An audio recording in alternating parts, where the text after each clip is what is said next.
Wagwan people, we end up back at it again with another video. Today's video is a bit special still. It's a bit special, and the reason I say it's special is because tomorrow's game is massive. It is absolutely massive. I would say it is Chelsea's biggest game of the season so far, and probably our biggest test to date, right? Now, tomorrow at 6:30 in the evening, South African Standard Time, right? Chelsea will play Arsenal at Stamford Bridge. Now, this game isn't a massive game because it's a must win. It's not that specifically. It's just more so that this is a London derby, you know? And Arsenal have really improved over the last 18 months, you know what I'm saying? Because they used to be in a position where they were eighth, right? And then they rose to fourth, and then last season they rose to second. You know what I'm saying? So they think now they run London, right? They think that London is now red.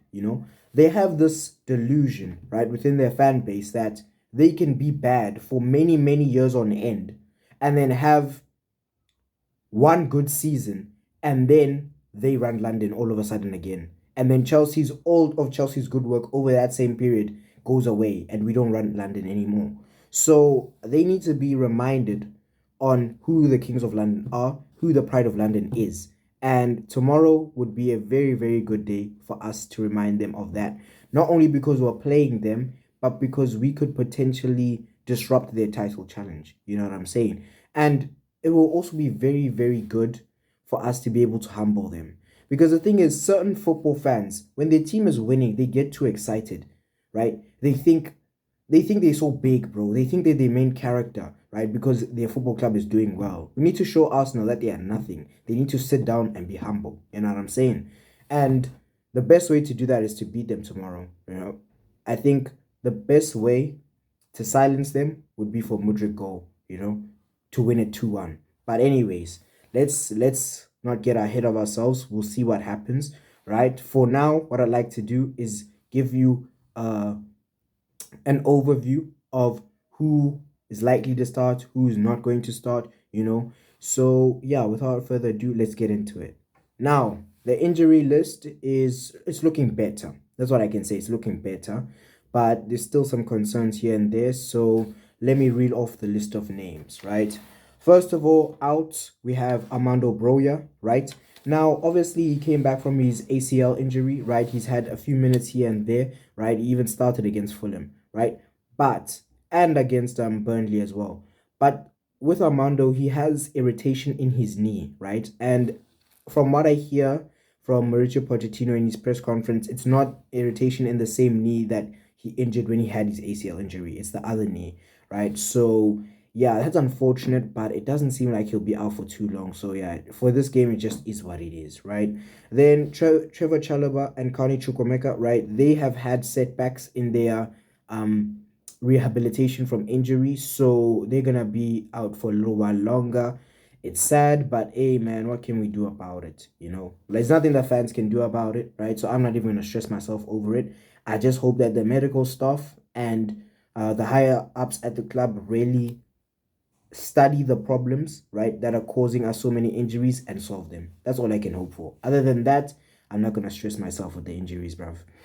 Then we've got Ben Chilwell out, right? I think he'll only be back in early December or so, because it was initially supposed to be 4 weeks that he's out, but it looks like it might be 8 now, so we'll see what happens with that. Wesley Fofana, we know it's a very long-term injury, right? Probably only going to be back beginning of next season. So yeah, it is what it is. As for Romeo Lavia, he also had a setback with his comeback from injury. Now, with that, he may be available in early December, but let's see what happens. And then Christopher Nkunku, right? Obviously, been injured since preseason. I think he'll be back in early December as well. So, yeah. Now, a man who's off the injury list, right? Two men who are off the injury list are Marcus Bettinelli, right? And Benoit Badiashile. So, that's good to see. You know what I'm saying? Now, Mauricio Pochettino did say that there are a few players who need to be assessed tomorrow.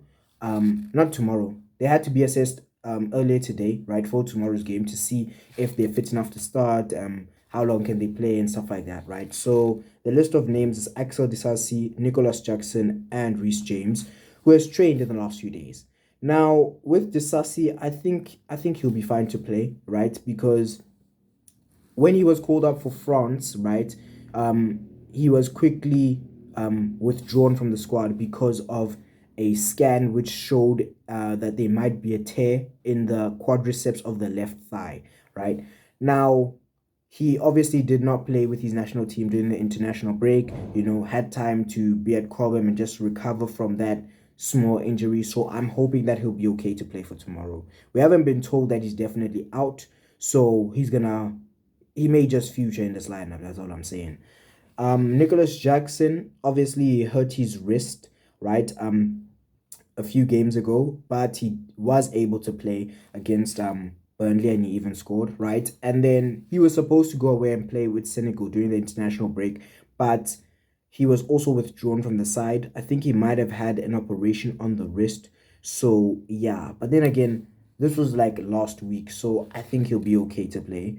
As for Reece James, me personally, I wouldn't rush him back. We know that he has his problems with fitness, so let's not rush him back. I know it's Arsenal. I know it's a big game, right? It's a London derby, right? We want to win, right? We're playing at home. But let's not rush back our captain only for him to be injured again for weeks and weeks. Let's not do that. It doesn't make sense. So, yeah. And then Malo Gusto is back, available for selection after serving his 3-match suspension. So, yeah. And then Enzo Fernandez and Moises Caicedo are back from international duty in South America, and they are seemingly fit to play with no issues.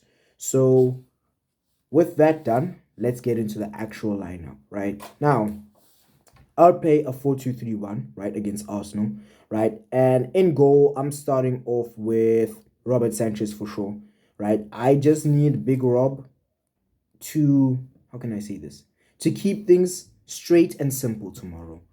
I don't want him getting on the ball and then dilly-dallying on the ball, taking too long on deciding what he wants to do next with it, whether he wants to go for a long pass or short pass. I don't want any of that, right? I just want him to play simple with the ball at his feet tomorrow, because if the ball comes to his feet tomorrow and then he's taking too long on it, he's inviting pressure on us. That just makes our defense nervous. That just shows Arsenal that there's vulnerabilities with our goalkeeper. We don't need that, bro. They're already the joint Premier League leaders right now. We don't need them getting any hope from our goalkeeper being a bit twitchy with the ball at his feet. So yeah, Big Rob starts in goal, right?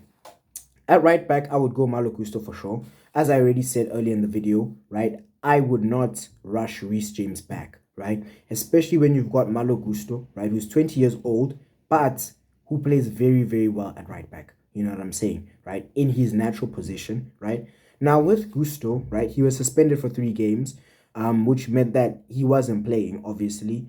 But he did go away with France, right? And he had his senior international debut, right? So he's not very rusty, right? He hasn't played a Premier League games in a little while, but he has played football recently, so he's definitely starts. I feel much safer with him starting at right back than I do with Reece James. You know what I'm saying? So yeah. Right centre back, I will go Axel Disasi, right? Left centre back, Thiago Silva. If we are told tomorrow, right, before the game, that Axel Disasi is not fit to start the game, then what I'll do is shift Thiago Silva over to right centre back, and left centre back we go Marc Cucurella, right? So that's what I would do with that. Or we could go Colwill left centre back and then left back Cucurella. We'll see what we do if Axel Disasi is not fit to start, but I'm hoping that he will be. Cool. Now left back, I would go Levi Colwill. That's a very easy choice. Ben Chilwell is out, right? And Marc Cucurella has played well in the last few games, but that was on the right-hand side, number 1. And number 2, in that left back position, Levi Colwill has been quite good in the last few games. So I'm letting him play there again. Let him play there. Let him continue to build on his momentum, right? And just have a good time and express himself out there. He's doing very well. So yeah, keep that the same. Then the double pivots, easy, Enzo Fernandez and Moises Caicedo, right? And I think this is a very good pivot, right, to face Arsenal, because we know Moises Caicedo is going to be covering the ground, right? He's going to be winning the ball back from the likes of Saka, Martinelli, Odegaard, Jesus, who else? Declan Rice, right? Them man there, Kai Havertz, he's going to be picking up the ball off those players, right? And potentially getting us into counter-attacking situations. So I'm happy for him to play. Caicedo. Fernandes, we know that from deep, his passes are very good. He's got great vision. So yeah.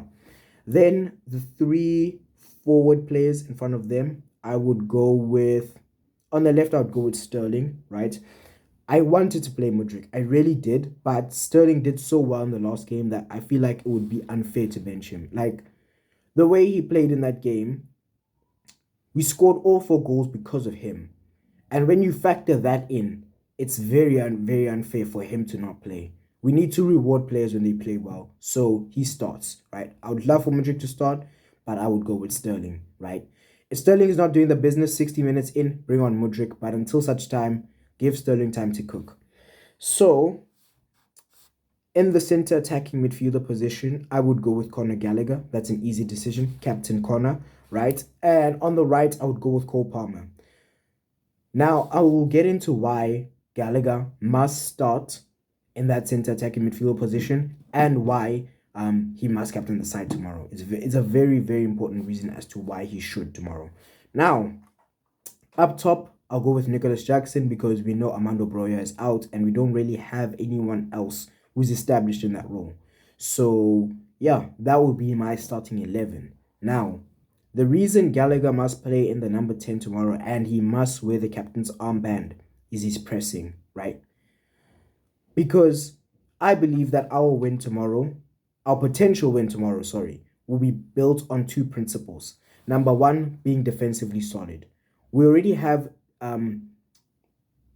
rigidity in defense, right? Because we've conceded only 7 goals, right, this season, right? Only Arsenal and Man City have conceded less, right? And that's 6 goals, right? So defensively, we're already solid. But in order to further make sure that we're protected, right, defensively, we need to press from the front. And Conor Gallagher is excellent at pressing from the front. It's what he does best. He covers those blades of grass like Kante did back in the day. You know what I'm saying? So, yeah, Conor has to start in that position because not only does he cover so much of the area of the pitch, right?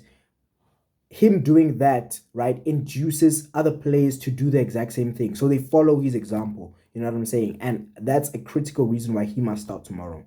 Nicholas Jackson, right, naturally, he also helps his team win the ball back. It's not just Conor's influence, but with Conor doing that, Jackson doing that as he usually does in any case, will be out there tomorrow, not giving Arsenal time to breathe on the ball, And I think that is paramount tomorrow because if we give players like Martinelli time on the ball, Saka time on the ball, Jesus, right, Havertz, Odegaard, Zinchenko, if we give players like that time on the ball, it's over for us. So we need to make sure we're pressing them high, right? Cool. Now, a score prediction. What am I thinking? Can Chelsea do this? Can they somehow hold Arsenal to a point or even beat them, right? Going into this game, we are not favorites. We are the underdogs, right? But that's when we perform the most, right? I'll take it back to 2021 before the Champions League final.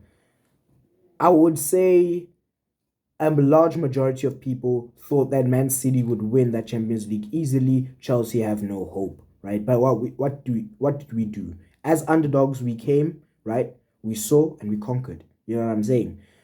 I feel like us being underdogs, even though we're playing at home, plays to our strengths because there's no pressure on us. The pressure is on Arsenal, They're the ones who beat Man City last time they played, right? They're the ones who are just expected to win, probably steamroll us, right?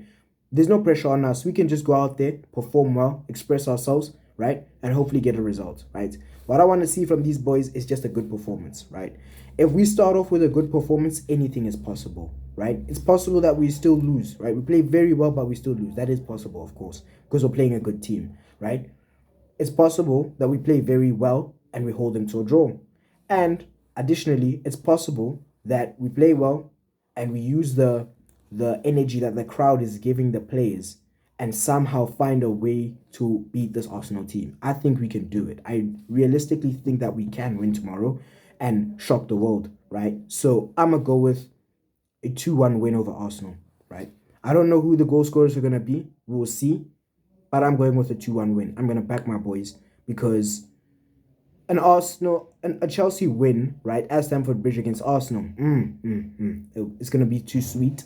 And I think that there's certain things in our advantage, like not having the pressure on us and such. So that is the lineup that I would go with. I'm not really going to delve too much into what I think Arsenal are going to do or something like that because I don't think it really matters what Arsenal are going to do. What matters the most is that we focus on ourselves and we just go play well. We go play well, from there, the opportunities are endless in terms of what can happen. But if we don't play well, then it's not looking so good. So, yeah, that's my match preview, and I'll see you guys after the game. I think I'll be able to upload straight after the game. So, yeah, I'll see you guys then. Peace.